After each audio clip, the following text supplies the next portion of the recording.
ශෙහාන් අයියා කියන්නේ ආදරේ විරහව සතුට දුක වගේ හැඟීම් ගොඩක් වචන වලට එකතු කරලා අපිට දෙන කෙනෙක්. දැන් අද ඔයා ආවේ වෙනම වැඩක් රස විඳින්න. මොකද හිතෙන්නේ මේ වැඩේ ගැන? ඇත්තටම නංගි මම ආවේ ගීතයක විෂුවල් ලැබ් බලන්න. හැබැයි මම දැක්කේ මූවි එකක්. ඒ තරමට මේකේ තියෙන අධ්‍යක්ෂණය, කලර් ග්‍රේඩින්, එතනින් ගියාම මේකේ තේමාව සහ ගීතයේ වචන සියලු දේම අංග සම්පූර්ණයි. ඇත්තටම මට අන්තිමට මට කිව්වා ඒගොල්ලෝ මේක චිත්‍රපටයක් කරනවා කියලා. ඉතින් ඇත්තටම මම චිත්‍රපටයක් දැක්කේ.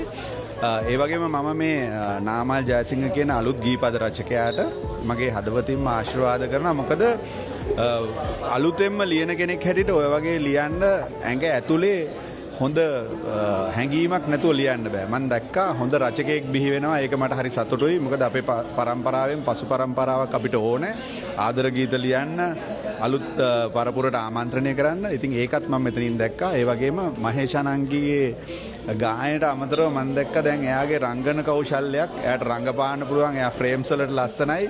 ඉතින් අපිට ඉන්න වටිනා සම්පතක් මහේෂා කියන්නේ ලංකාවේ අතිදක්ෂ ගායිකාවක් මෙන්ම තරු බිහි කරන ගුරුවරියක්.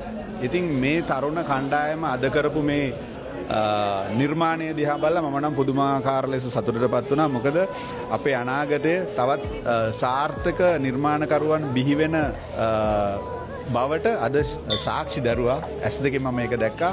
ඉතින් මම හිතනවා මේ ටීම් එක ලස්සන චිත්‍රපටයක් කරයි. එදාටත් මම එනවා ඒක බලන්න.